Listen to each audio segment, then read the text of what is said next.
നമസ്കാരം. ജീവിത പ്രശ്നങ്ങൾ നേരിടുന്നവരും ക്ഷേത്രത്തിൽ പോകാൻ കഴിയാത്തവരും മറ്റ് മതസ്ഥരായിട്ടുള്ളവരും നിങ്ങളുടെ പേരും നാളും ഞങ്ങളുടെ കമൻറ്റ് ബോക്സിൽ രേഖപ്പെടുത്തിയാൽ ഞങ്ങളുടെ പ്രാർത്ഥനാവേളയിൽ അതുകൂടി ഉൾപ്പെടുത്തുന്നതായിരിക്കും. അതുപോലെ തന്നെ ജാതക പരിശോധന ആവശ്യമുള്ളവർ താഴെ കാണുന്ന വാട്സാപ്പ് നമ്പറിൽ മെസ്സേജായി അയയ്ക്കുക, നേരിട്ട് വിളിക്കാതിരിക്കുക. അതുപോലെ ജാതക പരിശോധന നടത്തി ഭാഗ്യദായകമായ യന്ത്രങ്ങൾ നിർദ്ദേശിക്കുന്നു. ഭാഗ്യത്തിനും നേട്ടങ്ങൾക്കും സർവവശങ്ങൾക്കുമായി സുദർശന യന്ത്രം, ത്രിപുരസുന്ദരി യന്ത്രം, ധനവരവിനായി ധനലക്ഷ്മി യന്ത്രം, അതുപോലെ തന്നെ വിവാഹ തടസ്സങ്ങളുണ്ടായാൽ അത് മാറുന്നതിനായി സ്വയംവര യന്ത്രം, രാഹുകേതു തടസ്സങ്ങൾ മാറുന്നതിനായിട്ട് അല്ലെങ്കിൽ രാഹുകേതു ദോഷങ്ങൾ മാറുന്നതിനായിട്ട് രാഹുകേതു യന്ത്രം, നവഗ്രഹങ്ങൾ ശക്തി പ്രാപിക്കുന്നതിനായിട്ട് നവഗ്രഹ യന്ത്രം തുടങ്ങി നിങ്ങൾക്ക് അനുയോജ്യമായിട്ടുള്ളതും നിങ്ങളുടെ ഭാവിയും അതുപോലെ തന്നെ ജീവിതവും സംരക്ഷിക്കുന്നതിനായിട്ടുള്ളതുമായ യന്ത്രങ്ങൾ കൃത്യമായും തയ്യാർ ചെയ്ത് നൽകുകയും ചെയ്യുന്നു. യന്ത്രം ആവശ്യമുള്ളവർ ബന്ധപ്പെടുക.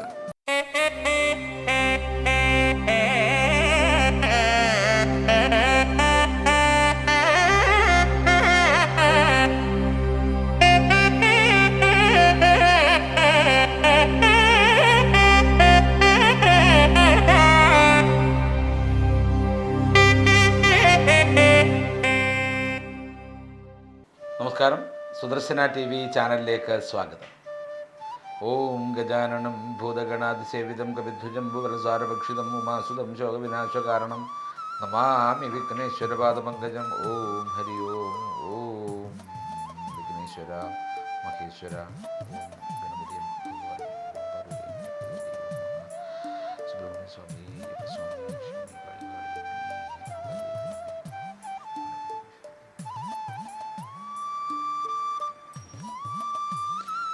നമസ്കാരം. ഒരിക്കൽ കൂടി എവർക്കും സ്വാഗതം. 2026 ജൂൺ മാസം അവസാനത്തോടു കൂടി ഉണ്ടാകുന്ന ലക്ഷ്മി നാരായണ യോഗത്തെക്കുറിച്ചാണ് വ്യക്തമാക്കാൻ പോകുന്നത്. കേൾക്കുമ്പോൾ തന്നെ നമുക്കറിയാം, ലക്ഷ്മി ദേവി സമ്പത്തിൻ്റേതായിരിക്കുന്ന ഭാഗ്യ അനുഭവങ്ങൾ നൽകുന്ന ദേവതയാണ്. തീർച്ചയായും അതിന് നന്നായി ആക്കം നൽകുകയും നമ്മളെ സ്വയം സംരക്ഷിച്ച് നിർത്തുവാനുള്ള എല്ലാ വഴികളും തുറന്നു കാട്ടുകയും ചെയ്യുന്ന ഈശ്വരനാണ് നാരായണ ഭഗവാൻ അഥവാ വിഷ്ണുദേവൻ. രണ്ടുപേരുടെയും അനുഗ്രഹ സായുജ്യം നേടാൻ കഴിയുന്ന സഫലീകൃതമാകുന്ന യോഗമാണ് ലക്ഷ്മി നാരായണ യോഗം. 2026 ജൂൺ അവസാനത്തോടു കൂടിയിട്ട് ലക്ഷ്മി നാരായണ യോഗം ആരംഭിക്കുന്നു. മിഥുനം രാശിയിൽ ബുധൻ്റെയും ശുക്രൻ്റെയും സംയോഗം നടക്കുന്നതിൻ്റെ അടിസ്ഥാനത്തിലാണ് ലക്ഷ്മി നാരായണ യോഗം രൂപം കൊള്ളുന്നത്. 2026 ജൂൺ മാസം അവസാന ആഴ്ചയിലാണ് അത് സംഭവിക്കുന്നത്. തീർച്ചയായും അതിലൂടെ സാമ്പത്തിക മേന്മ, അതുപോലെ തന്നെ ജീവിതത്തിൻ്റെ ഉയർച്ച, വിദ്യാഭ്യാസ ഉയർച്ച, അതുപോലെ തന്നെ വളരെ വളരെ ആഗ്രഹിക്കുന്ന പല കാര്യങ്ങളും നേടിയെടുക്കുവാൻ കഴിയുന്ന തരത്തിലേക്ക് എത്തിച്ചേരുക തുടങ്ങിയവയൊക്കെ ഭാഗ്യദായകമായി വന്നു ചേരുന്ന അനുഗ്രഹ മുഹൂർത്തമാണ് ലക്ഷ്മി നാരായണ യോഗം എന്ന് പറയുന്നത്. മിഥുനം, കന്നി, തുലാം, കുംഭം രാശിയിലെ എല്ലാ നക്ഷത്രങ്ങൾക്കുമില്ല. എന്നാൽ 9 നക്ഷത്രങ്ങൾക്ക് ലക്ഷ്മി നാരായണ യോഗത്തിൻ്റെ അനുഗ്രഹം ലഭിക്കുകയാണ് 2026 ജൂൺ മാസം അവസാനത്തോടു കൂടി ഉണ്ടാകാൻ പോകുന്നത്. ഈ പറഞ്ഞ രാശികളിൽ ഉൾപ്പെടുന്ന ഓരോ നക്ഷത്രങ്ങൾ അല്ലെങ്കിൽ 2 നക്ഷത്രങ്ങൾക്കൊക്കെയാണ് ഭാഗ്യമുണ്ടാകുന്നത്. അതിൽ ആദ്യത്തേത് മകയിരം അവസാന പകുതിയാണ്. മകയിരം അവസാന പകുതി ഇടവക്കൂറിലും മിഥുനക്കൂറിലുമായി നിൽക്കുന്ന നക്ഷത്രമാണ് മകയിരം. അതിൽ മിഥുനക്കൂറിൽ നിൽക്കുന്ന മകയിരം ഭാഗത്തിനാണ് ലക്ഷ്മി നാരായണ യോഗത്തിൻ്റേതായിരിക്കുന്ന അനുഗ്രഹം ലഭിക്കുന്നത്. മിഥുനക്കൂറിലെ മകയിരം നക്ഷത്രക്കാർക്ക് ലഗ്നത്തിലോ ചന്ദ്രൻ്റെ വ്യവസ്ഥയിലോ ആണ് ലക്ഷ്മി നാരായണ യോഗം നടക്കുന്നത്. ചിന്താഗതിയിൽ പോസിറ്റീവായിരിക്കുന്ന മാറ്റങ്ങൾ ഉണ്ടാവുക, മനസ്സിൽ വിചാരിച്ച കാര്യങ്ങൾ വേഗത്തിൽ നടക്കുക, ബിസിനസ്സിൽ പങ്കാളികളെ കൂടെ കൂട്ടി നടത്തുന്നത് വിജയിക്കുക, ബിസിനസ്സിലൂടെ ലാഭം വർദ്ധിക്കുക, അതുപോലെ തന്നെ സൗന്ദര്യവും ആകർഷണീയതയും ഉണ്ടാവുക തുടങ്ങിയവയൊക്കെയാണ് ബുധൻ്റെയും ശുക്രൻ്റെയും അനുഗ്രഹത്തിൻ്റെയും സംയോഗത്തിൻ്റെയും അടിസ്ഥാനത്തിൽ വന്നു ചേരുന്ന ലക്ഷ്മി നാരായണ യോഗത്തിലൂടെ മകയിരം നക്ഷത്ര ജാതർക്ക് അനുഭവയോഗ്യമാകുന്നത്. മകയിരം നക്ഷത്ര ജാതർ എന്ന് പറഞ്ഞാൽ മിഥുന രാശിയിൽ നിൽക്കുന്ന മകയിരം 3, 4 പാദക്കാർ, അതാണ്. തീർച്ചയായിട്ടും എല്ലാ ഭാഗ്യങ്ങളും ലക്ഷ്മി നാരായണ യോഗത്തിലൂടെ ഇവർക്ക് വന്നു ചേരും. അതുപോലെ തന്നെ ഭാഗ്യക്കുറിയിലൂടെയൊക്കെയുള്ള വലിയ ഭാഗ്യങ്ങളും ഇവരെ അനുഗ്രഹിക്കാനുള്ള സാധ്യത വളരെ കൂടുതലാണ്. മകയിരം നക്ഷത്ര ജാതരായിരിക്കുന്ന വിദ്യാർത്ഥികൾക്ക് വിദ്യാഭ്യാസപരമായ പുരോഗതി, അതുപോലെ തന്നെ തൊഴിൽ പുരോഗതി, തീർച്ചയായിട്ടും ബന്ധങ്ങൾക്കുള്ളിലുള്ള പുരോഗതി ഒക്കെ ഉണ്ടാവും. കുടുംബപരമായി വളരെ ആനന്ദത്തോടെ മുന്നോട്ട് നീങ്ങുന്നതിനായിട്ടുള്ള എല്ലാ ഭാഗ്യവും മകയിരം നക്ഷത്രക്കാർക്ക്, അതായത് മിഥുനം രാശി നക്ഷത്രക്കാർക്ക് വന്നു ചേരും. ചെയ്യേണ്ടത് പ്രത്യേകമായ ചില പൂജാതി കർമ്മങ്ങളൊക്കെ ചെയ്യേണ്ടതായിട്ടുണ്ട്. ഇവർ ശ്രീകൃഷ്ണ സന്നിധിയിലേക്ക് ബുധനാഴ്ചകളിൽ പോവുക എന്നുള്ളതാണ്. തൃക്കൈ വെണ്ണ സമർപ്പിച്ച് പ്രാർത്ഥിക്കുക, കദളിപ്പഴം സമർപ്പിച്ച് പ്രാർത്ഥിക്കുക. തീർച്ചയായിട്ടും വിദ്യാഭ്യാസ കാര്യത്തിലും പുരോഗതിയുടേതായിരിക്കുന്ന ജീവിത കാര്യത്തിലുമൊക്കെ ശ്രീകൃഷ്ണ അനുഗ്രഹം നന്നായി വന്നു ചേരും. ശ്രീകൃഷ്ണ അനുഗ്രഹത്തിൻ്റെ അടിസ്ഥാനത്തിൽ ബുധഗ്രഹത്തിൻ്റെ ഊർജ്ജസ്വലതയുണ്ടാവും. അതിലൂടെ മകയിരം നക്ഷത്ര ജാതർക്ക് വളരെ വളരെ ഉയർന്നു പോകുന്നതിനായിട്ടുള്ള ഭാഗ്യം ഉണ്ട് എന്നുള്ളതാണ്. അടുത്തത് തിരുവാതിര നക്ഷത്രമാണ്. ബുധൻ്റെ രാശിയിലെ രാഹുവിൻ്റെ നക്ഷത്രമായ തിരുവാതിര ലക്ഷ്മി നാരായണ യോഗത്തിൻ്റെ അടിസ്ഥാനത്തിൽ വളരെ അനുഗ്രഹീതമാവുകയാണ്. അതായത് വിദേശ യാത്രയ്ക്കോ വിദേശപരമായ ജോലിക്കോ സാധ്യതയേറുന്നു. IT, മീഡിയ, കമ്പ്യൂട്ടർ മേഖല തുടങ്ങിയവയിൽ ഭാഗ്യദായകമായ അനുഗ്രഹ നിമിഷങ്ങൾ ഇവർക്ക് വന്നുചേരും. അപ്രതീക്ഷിതമായ ജോലി മാറ്റമോ പ്രമോഷനോ ശമ്പള വർധനവോ ഒക്കെ തിരുവാതിര നക്ഷത്ര ജാതർക്ക് ഉറപ്പായും വന്നുചേരും. ലക്ഷ്മി നാരായണ യോഗം വളരെ കാര്യമായിട്ട് നിലനിൽക്കുന്ന നക്ഷത്രമാണ് തിരുവാതിര. ആയതുകൊണ്ട് തന്നെ ധനധാന്യ സാമ്പത്തിക വ്യവസ്ഥകൾ ഭാഗ്യത്തിൻ്റെതായിരിക്കുന്ന തലത്തിൽ നിറഞ്ഞു നിൽക്കുക തന്നെ ചെയ്യും. ദാമ്പത്യ ജീവിതത്തിൻ്റെയും കുടുംബ ജീവിതത്തിൻ്റെയും പശ്ചാത്തലം വളരെ സന്തോഷകരമായിരിക്കുന്ന നിമിഷങ്ങളും അതുപോലെ തന്നെ മുഹൂർത്തങ്ങളും വന്നു നിറയാനുള്ള സാഹചര്യവും ഇവർക്കുണ്ട്. ഇവർ ചെയ്യേണ്ടുന്ന ദോഷപരിഹാരം വെള്ളിയാഴ്ചകളിൽ രാഹുകാലത്ത് രാവിലെ 10:30-നും 12-നും ഇടയ്ക്കുള്ള സമയത്ത് ദേവീക്ഷേത്രത്തിൽ നെയ്വിളക്ക് സമർപ്പിച്ച് പ്രാർത്ഥിക്കുക എന്നുള്ളതാണ് തിരുവാതിര നക്ഷത്രക്കാർ ചെയ്യേണ്ടുന്നത്. രാഹുകാലത്തിലാണത് ചെയ്യേണ്ടുന്നത്. ദേവീക്ഷേത്രത്തിൽ നെയ്വിളക്ക് കത്തിച്ച് പ്രാർത്ഥിക്കുക. രാഹുവിൻ്റെ നക്ഷത്രമായിരിക്കുന്ന തിരുവാതിരയായതുകൊണ്ട് രാഹുദേവൻ പ്രീതിപ്പെട്ടാൽ പറഞ്ഞറിയിക്കേണ്ട കാര്യമില്ല. ധനം ധനം എന്ന് ഒരുപാട് പ്രാവശ്യം പറയേണ്ടി വരും. അത്തരത്തിൽ അനുഗ്രഹീതമായിരിക്കുന്ന ഒരു നക്ഷത്രമായി തിരുവാതിര മാറും. ലോട്ടറി ഭാഗ്യം, അതുപോലെ തന്നെ ഏതെങ്കിലും ധനാഗമ വ്യവസ്ഥകളുമായി ബന്ധപ്പെട്ട് നിൽക്കുന്നതിനൊക്കെ തന്നെ വിജയമുണ്ടാകും. ഭാഗ്യദായകമായ ധാരാളം അനുഭവങ്ങൾ തിരുവാതിര നക്ഷത്രക്കാർക്ക് ലക്ഷ്മി നാരായണ യോഗത്തിൻ്റെ അനുഗ്രഹത്തിൽ ലഭിക്കും. അടുത്തത് പുണർദം ആദ്യ മുക്കാൽ ഭാഗം. മിഥുനക്കൂറിലും കർക്കിടകക്കൂറിലുമായിട്ടാണ് പുണർദം നക്ഷത്രം നിലനിൽക്കുന്നത്. ഇതിൽ മിഥുനക്കൂറിൽ നിൽക്കുന്ന കർക്കിടകം നക്ഷത്രക്കാർക്കാണ് ലക്ഷ്മി നാരായണ യോഗം അനുഭവിക്കുവാനുള്ള ഭാഗ്യമുള്ളത്. വ്യാഴത്തിൻ്റെ നക്ഷത്രമായ പുണർദത്തിന് ബുധ ശുക്ര സംയോഗം അറിവും അതുപോലെ തന്നെ സൗന്ദര്യവും നൽകും എന്നുള്ളതാണ്. സാമ്പത്തികമായ മേന്മ വ്യാഴ ഗ്രഹത്തിൻ്റെ അനുഗ്രഹത്തിൽ ലഭിക്കും എന്നുള്ളത് മനസ്സിലാക്കണം. അപ്പോൾ അറിവും സൗന്ദര്യവും ധനവും ഒന്നുപോലെ വന്ന് നിറയുന്ന നക്ഷത്രമാണ് പുണർദം ആദ്യ മുക്കാൽ ഭാഗം. അതായത് മിഥുന രാശിയിൽ നിലനിൽക്കുന്ന പുണർദം നക്ഷത്രം. സാമ്പത്തിക പ്രതിസന്ധികൾ മാറും. പുതിയ വീട് വാങ്ങാനോ പുതിയ വസ്തുക്കൾ വാങ്ങുന്നതിനോ പുതിയ വാഹനങ്ങൾ വാങ്ങുന്നതിനോ അവസരം വന്നു ചേരും. മുതിർന്നവരിൽ നിന്നും അധികാരികളിൽ നിന്നുമൊക്കെ പ്രശംസ ഉണ്ടാകും. കീർത്തിപത്രം ലഭിക്കും. സമ്മാനപരമായും പാരിതോഷികങ്ങളും ലഭിക്കും. അതുപോലെ തന്നെ പുണർദം ആദ്യ മുക്കാൽ നക്ഷത്ര ജാതർക്ക് വീട്ടിൽ മംഗളകരമായ കാര്യങ്ങൾ നടക്കും. വ്യാഴാഴ്ചകളിൽ വിഷ്ണു സഹസ്രനാമം ജപിക്കുക, വിഷ്ണു ക്ഷേത്രത്തിൽ പതിവ് കുളിച്ചു തൊഴിൽ വയ്ക്കുക, വെള്ളിയാഴ്ചകളിൽ സുമംഗലികളായ സ്ത്രീകൾക്ക് മഞ്ഞളോ വസ്ത്രങ്ങളോ ദാനം ചെയ്യുക തുടങ്ങിയവയൊക്കെ ഭാഗ്യം ഇരട്ടിക്കുന്നതിന് കാരണമാകും. വിദ്യാഭ്യാസപരമായും തൊഴിൽപരമായും സാമൂഹിക സാമ്പത്തിക മേഖലയിലെ ഉയർച്ചപരമായുമൊക്കെ വളരെ നല്ല സമയമാണ് പുണർദം നക്ഷത്ര ജാതരായിരിക്കുന്ന ആളുകൾക്കുള്ളത്.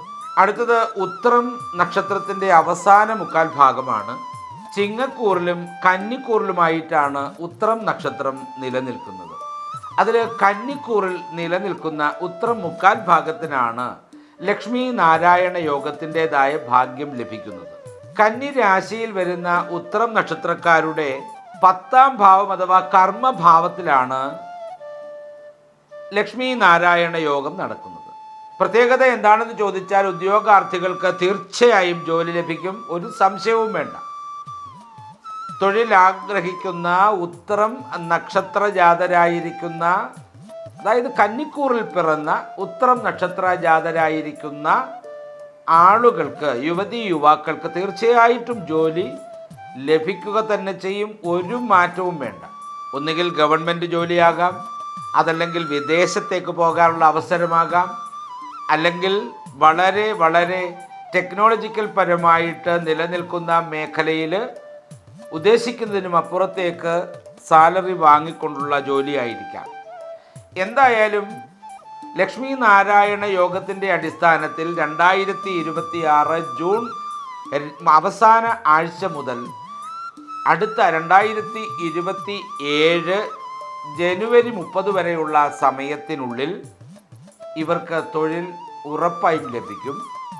വിദ്യാഭ്യാസ കാര്യത്തിൽ വളരെ വളരെ ഉയർച്ചയുണ്ടാകും വിദ്യാർത്ഥികൾക്ക്.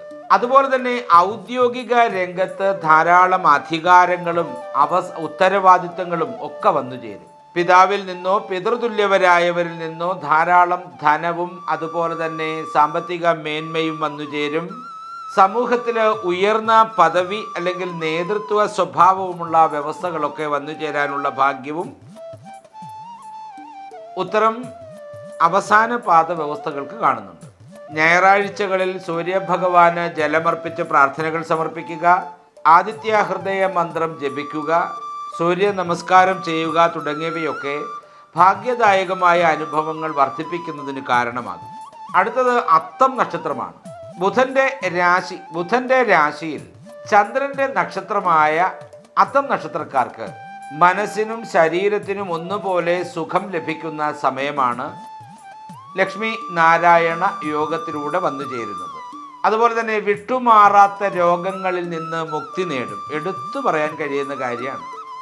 അത്തം നക്ഷത്ര ജാതരായിരിക്കുന്ന ആളുകൾക്ക് ഒരിക്കലും വിട്ടുപോകില്ല എന്ന് വിചാരിച്ചിരുന്ന അസുഖങ്ങൾക്കൊക്കെ മാറ്റമുണ്ടാകുമെന്നുള്ളത് ഉറപ്പാണ്. അതുപോലെ തന്നെ പങ്കാളിയുമായി ഉണ്ടായിരുന്ന തർക്കങ്ങൾ മാറി ദാമ്പത്യ ജീവിതം വളരെ സന്തോഷകരമാകുന്നതിനുള്ള അവസരങ്ങളും വന്നു ചേരും, ഒരു സംശയവും വേണ്ട. ലക്ഷ്മി നാരായണ യോഗത്തിൻ്റെ അനുഗ്രഹം അതാണ്. അതുപോലെ തന്നെ ചിട്ടി, ലോൺ തുടങ്ങിയവയിലൂടെ വലിയ തുകകൾ കയ്യിലേക്ക് വന്നു ചേരാനുള്ള അവസരവും ലക്ഷ്മി നാരായണ യോഗത്തിൻ്റെ അടിസ്ഥാനത്തിൽ ഉണ്ടാകും. അതുപോലെ തന്നെ ബിസിനസ്, കച്ചവടം തുടങ്ങിയവയിലൊക്കെ വലിയ പുരോഗതി ഉറപ്പായും വന്നു ചേരുന്ന സമയമാണ് അത്തം നക്ഷത്ര ജാതരെ സംബന്ധിച്ചിടത്തോളം ലക്ഷ്മി നാരായണ യോഗത്തിൻ്റെ അനുഗ്രഹത്തിലൂടെ വന്നു ചേരുന്നത്. വിദ്യാഭ്യാസ കാര്യത്തിലും തൊഴിലിൻ്റെ കാര്യത്തിലാണെങ്കിലും അതുപോലെ തന്നെ കലാ, കായിക, രാഷ്ട്രീയ, സാംസ്കാരിക, സാമൂഹ്യ മേഖലയുടെ പുരോഗമന കാര്യങ്ങളിലായാലുമൊക്കെ ഭാഗ്യദായകമായ ധാരാളം അനുഭവങ്ങൾ അത്തം നക്ഷത്ര ജാതരിൽ ഉറപ്പായും ഉണ്ടാകുമെന്നുള്ളത് എടുത്തു പറയേണ്ടുന്ന കാര്യമാണ്. തിങ്കളാഴ്ചകളിൽ ശിവക്ഷേത്രത്തിന് ക്ഷീര അഭിഷേകം നടത്തുക, പാൽ കൊണ്ടുള്ള അഭിഷേകം നടത്തുക, എല്ലാ ദിവസവും മഹാലക്ഷ്മി അഷ്ടകം ജപിക്കുക തുടങ്ങിയവ അനുഗ്രഹ പൂർണ്ണത നൽകും, സാമ്പത്തിക ഉയർച്ച ഉറപ്പായും ഉണ്ടാക്കും. അതാണ് പരിഹാര മാർഗമായി ചെയ്യേണ്ടുന്ന കാര്യങ്ങൾ. അടുത്തത് ചിത്തിരയുടെ ആദ്യ പകുതിയാണ്. കന്നിക്കൂറിലും തുലാക്കൂറിലുമായി നിലനിൽക്കുന്ന നക്ഷത്രമാണ് ചിത്തിര. അതിൽ കന്നിക്കൂറിൽ നിലനിൽക്കുന്ന ചിത്തിര നക്ഷത്രക്കാർക്കാണ് ലക്ഷ്മി നാരായണ ഭാഗ്യം വന്നു ചേരുന്നത്, അല്ലെങ്കിൽ ലക്ഷ്മി നാരായണ യോഗത്തിൻ്റെ ഭാഗ്യം വന്നു ചേരുന്നത്. ചൊവ്വയുടെ നക്ഷത്രമായ ചിത്തിരക്കാർക്ക് കർമ്മരംഗത്താണ് ലക്ഷ്മി നാരായണ യോഗം നിലനിൽക്കുന്നത്. ആയതുകൊണ്ട് തന്നെ തൊഴിൽപരമായ പുരോഗതി ഉറപ്പായും ഉണ്ടാകും. തൊഴിൽ ആഗ്രഹിക്കുന്ന നക്ഷത്ര ജാതർക്ക് തീർച്ചയായും തൊഴിലിൽ ചേരുവാനുള്ള ഭാഗ്യമുണ്ടാകും. അതുപോലെ തന്നെ കർമ്മരംഗത്ത് വളരെ വളരെ പരിവർത്തനങ്ങൾ ഉണ്ടാകും. എന്ന് പറഞ്ഞാൽ പല പല ജോലികൾ ചെയ്യുവാനുള്ള ഭാഗ്യമുണ്ടാകും. ആ ജോലികളിലൂടെ ഒക്കെ തന്നെ ധാരാളം സമ്പത്ത് വന്നു ചേരുന്നതിനുള്ള ഭാഗ്യവും കാണുന്നുണ്ട്. റിയൽ എസ്റ്റേറ്റ്, നിർമ്മാണ മേഖലയിൽ പ്രവർത്തിക്കുന്നവർ, സ്വന്തമായി ബിസിനസ് തുടങ്ങാൻ ആഗ്രഹിക്കുന്നവർ, ഇത്തരം ആളുകൾക്ക് ഒരിക്കലും എണ്ണിത്തിട്ടപ്പെടുത്തുവാൻ കഴിയാത്തതിനും അപ്പുറത്തേക്ക് സാമ്പത്തികം വന്നു ചേരുന്ന അനുഗ്രഹ മുഹൂർത്തമാണ് ലക്ഷ്മി നാരായണ യോഗത്തിലൂടെ സമ്മാനമായി ലഭിക്കാൻ പോകുന്നത്. ചൊവ്വാഴ്ചകളിൽ സുബ്രഹ്മണ്യ സ്വാമിക്ക് വഴിപാട് നേരുകയോ അഭിഷേകം കഴിക്കുകയോ ഒക്കെ ചെയ്യുന്നത് ഭാഗ്യദായകമാണ്. അതുപോലെ തന്നെ വെള്ളിയാഴ്ചകളിൽ വെളുത്ത വസ്ത്രം ധരിക്കുന്നതും ഭാഗ്യദായകമാണ്. തീർച്ചയായും ജീവിതത്തിൽ വളരെ വളരെ ഉന്നതിയിലേക്ക് എത്തും. കന്നിക്കൂറിലെ ഈ പറഞ്ഞ ചിത്തിരം നക്ഷത്ര ജാതം വിദ്യാർത്ഥികളെ സംബന്ധിച്ചിടത്തോളം വിദ്യാഭ്യാസ കാര്യത്തിലുള്ള ഉയർച്ചയുണ്ടാകും. യുവതി യുവാക്കളെ സംബന്ധിച്ചിടത്തോളം തൊഴിൽപരമായ ഉയർച്ചയും ഉണ്ടാകും. കഠിനമായ അധ്വാനം വേണമെന്ന് മാത്രം. തീർച്ചയായും ഭാഗ്യദായകമായിരിക്കുന്ന അനുഗ്രഹമാണ് ലക്ഷ്മി നാരായണ യോഗത്തിലൂടെ ചിത്തിര നക്ഷത്രക്കാരിലേക്ക് വന്നു ചേരുന്നത്. അടുത്തത് ചോതി നക്ഷത്രമാണ്. ശുക്രൻ്റെ സ്വന്തം രാശിയായ തുലാമിലെ ചോതി നക്ഷത്രക്കാർക്ക് ശുക്രൻ്റെ സ്ഥാനം വളരെയധികം ഇരട്ടിയായിട്ട് അനുഗ്രഹം നൽകുന്ന നിലയിലാണ് നിലനിൽക്കുന്നത്. അതുകൊണ്ട് തന്നെ ശുഭ പ്രതീക്ഷകൾക്കൊക്കെ ഇരട്ടി ഫലമാണ് ജീവിതത്തിൽ വന്നു ചേരുന്നത്. അതുപോലെ തന്നെ ഭാഗ്യ അനുഭവങ്ങൾ വർദ്ധിക്കും. പുതിയ ആഭരണങ്ങളോ വാഹനങ്ങളോ വസ്തുക്കളോ വീടുകളോ ഒക്കെ വാങ്ങുന്നതിനുള്ള ഭാഗ്യമുണ്ടാകും. പങ്കാളിയുടെ പേരിൽ നടത്തുന്ന ബിസിനസ്സുകൾ വലിയ വലിയ ഉയരങ്ങളിൽ എത്തിച്ചേരും. വിനോദ യാത്രകൾക്കും തീർത്ഥാടന യാത്രകൾക്കുമൊക്കെ പോകാനുള്ള അവസരമുണ്ടാകും. അതിലൂടെ പരിചയപ്പെടുന്ന പുതിയ സൗഹൃദങ്ങൾ ഭാഗ്യദായകമായി തീരും. ചില ദോഷാവശങ്ങൾ ഉള്ളതുകൊണ്ട് വെള്ളിയാഴ്ചകളിൽ ലക്ഷ്മി ദേവിക്ക് പായസം വഴിപാടായി സമർപ്പിച്ച് പ്രാർത്ഥിക്കുക. വീട്ടിൽ സന്ധ്യാനേരത്തും പ്രഭാത നേരങ്ങളിലും കർപ്പൂരം കത്തിച്ച് പ്രാർത്ഥിക്കുന്ന വ്യവസ്ഥകൾ ഉണ്ടാവട്ടെ. കർപ്പൂരം കത്തിക്കുക എന്ന് പറയുന്നത് നമ്മളുടെ മനസ്സിൻ്റേതായിരിക്കുന്ന ഈ പറയുന്ന ചാപല്യങ്ങളും ദോഷങ്ങളുമൊക്കെ ഇല്ലാതെയാവുക, വീട്ടിലേക്ക് വന്നു ചേരുന്ന ദുർദേവതാ സാന്നിധ്യങ്ങളും ദുരാത്മാക്കളുടെ വ്യവസ്ഥകളുമൊക്കെ എരിഞ്ഞ് ഇല്ലാതെയാവുക തുടങ്ങിയ വിധിപരമായ വ്യവസ്ഥകളാണ് കർപ്പൂരം കത്തിച്ച് പ്രാർത്ഥിക്കുന്നതിലൂടെ ഉണ്ടാകുന്നത്. തീർച്ചയായിട്ടും അങ്ങനെ കർപ്പൂരം കത്തിച്ച് പ്രാർത്ഥിക്കുക എന്ന് പറയുന്ന വ്യവസ്ഥ ഉണ്ടാവണം. അടുത്തത് വിശാഖം നക്ഷത്രമാണ്. തുലാക്കൂറിലും വൃശ്ചികക്കൂറിലുമായി നിലനിൽക്കുന്ന നക്ഷത്രമാണ് വിശാഖം. തുലാക്കൂറിൽ നിൽക്കുന്ന വിശാഖം നക്ഷത്ര ജാതർക്കാണ് ലക്ഷ്മി നാരായണ ഭാഗ്യം വന്നു ചേരുന്നത്. അടുത്തതായി തുലാക്കൂറിലും വൃശ്ചികക്കൂറിലുമായി നിലനിൽക്കുന്ന വിശാഖം നക്ഷത്രത്തെക്കുറിച്ചാണ് പറയുന്നത്. വിശാഖം നക്ഷത്രത്തിൻ്റെ ആദ്യ പകുതിയെക്കുറിച്ചാണ്, വിശാഖം നക്ഷത്രത്തിൻ്റെ ആദ്യ മുക്കാൽ ഭാഗത്തെക്കുറിച്ചാണ് പറയുന്നത്. വിശാഖം നക്ഷത്രക്കാരുടെ ഭാഗ്യസ്ഥാനത്താണ് ലക്ഷ്മി നാരായണ യോഗം വന്നു ചേരുന്നത്. പിതൃസ്വത്ത് അനുഭവത്തിൽ വന്നു ചേരും. ഉന്നത പഠനത്തിന് ആഗ്രഹിക്കുന്ന വിദ്യാർത്ഥികൾക്ക് തീർച്ചയായും അത് സാധ്യമാകും. അതുപോലെ തന്നെ ഉന്നത വിദ്യാഭ്യാസ രംഗത്ത് നിൽക്കുന്ന വിദ്യാർത്ഥികൾക്ക് മികച്ച വിജയം ഉറപ്പായും ഉണ്ടാകും. തടസ്സപ്പെട്ടു കിടക്കുന്ന വിദേശ രാജ്യത്തിലേക്ക് പോകുവാനായുള്ള വിസയുടെ കാലാവധി കൃത്യമായിട്ടും തടസ്സങ്ങൾ മാറി അനുഭവയോഗ്യമാകും. ആത്മീയ കാര്യങ്ങളിലുള്ള താല്പര്യം വർദ്ധിക്കും. തീർച്ചയായും വിദ്യാർത്ഥികളെ സംബന്ധിച്ച് വിദ്യാഭ്യാസപരമായ പുരോഗതി ഉണ്ടാകും. യുവതി യുവാക്കളെ സംബന്ധിച്ചിടത്തോളം തൊഴിൽപരമായിരിക്കുന്ന മാർഗത്തിനുള്ള തടസ്സങ്ങളൊക്കെ മാറും. കഠിനമായ പ്രവർത്തനം അത്യാവശ്യമാണെന്ന് മാത്രം. അതുപോലെ തന്നെ വ്യാഴാഴ്ചകളിൽ ക്ഷേത്രത്തിൽ വിളക്കെണ്ണ ദാനമായി നൽകുക. ബുധനാഴ്ചകളിൽ പാവപ്പെട്ട വിദ്യാർത്ഥികൾക്ക് പഠന ഉപകരണങ്ങൾ ദാനമായി നൽകുക തുടങ്ങിയവയൊക്കെ ജീവിതത്തിൽ വളരെ യശസ്സും കീർത്തിയും വർദ്ധിക്കുന്നതിന് കാരണമാകും. ജീവിതത്തിലെ മേഖലകളിൽ സാമ്പത്തികമായിട്ടുള്ള ഉയർച്ചയ്ക്ക് കാരണമാകും. അതുപോലെ തന്നെ തൊഴിൽപരമായ ഉന്നതിക്ക് കാരണമാകും. ഭാഗ്യദായകമായ അനുഭവങ്ങളെന്ന് പറയുന്നത് ഭാഗ്യക്കുറി പോലെയുള്ള വൻപൻ ഭാഗ്യങ്ങളൊക്കെ വന്നു ചേരാനുള്ള എല്ലാ അവസരങ്ങളും ഈ നക്ഷത്ര ജാതർക്കുണ്ട് എന്നുള്ളതാണ്. അടുത്തത് ചതയം നക്ഷത്രമാണ്. കുംഭക്കൂറിലെ ചതയം നക്ഷത്രത്തിൻ്റെ 5ാം ഭാവത്തിലാണ് ലക്ഷ്മി നാരായണ യോഗം നടക്കുന്നത്. അതായത് പൂർവ പുണ്യഭാവം എന്ന് നമ്മൾ പറയാറുണ്ട്, അവിടെയാണിത് നടക്കുന്നത്. അതായത് സന്താന ഭാഗ്യമില്ലാത്ത ചതയം നക്ഷത്രക്കാരെ സംബന്ധിച്ചിടത്തോളം അതിനുള്ള ഭാഗ്യം തെളിയുന്നു. തീർച്ചയായും സന്താന സൗഭാഗ്യം അനുഗ്രഹിക്കുക തന്നെ ചെയ്യും.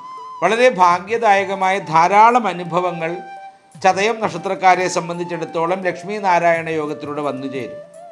പിതൃക്കളെയൊക്കെ ഭാഗ്യസ്ഥാനത്ത് കൽപ്പിച്ച് പിതൃ വ്യവസ്ഥകൾക്ക് വേണ്ടിയിട്ടുള്ള പരിഹാര കർമ്മങ്ങളൊക്കെ അങ്ങോട്ട് ചെയ്യുക എന്നുള്ളതാണ്. ശനിയാഴ്ചകളിൽ ശാസ്താവിനോ ഹനുമാൻ സ്വാമിക്കോ നെയ്വിളക്ക് സമർപ്പിച്ച് പ്രാർത്ഥിക്കുക. പക്ഷികൾക്ക് തീറ്റ നൽകുക, പ്രാവുകൾക്ക് ധാന്യം നൽകുക. ഇവയിലൂടെ ഇപ്പോൾ നിൽക്കുന്ന രാഹുർ ദോഷത്തിന് കുറവുണ്ടാകും. ഭാഗ്യദായകമായ ധാരാളം അനുഭവങ്ങൾ ചതയം നക്ഷത്ര ജാതരെ സംബന്ധിച്ചിടത്തോളം ഉണ്ടാകും.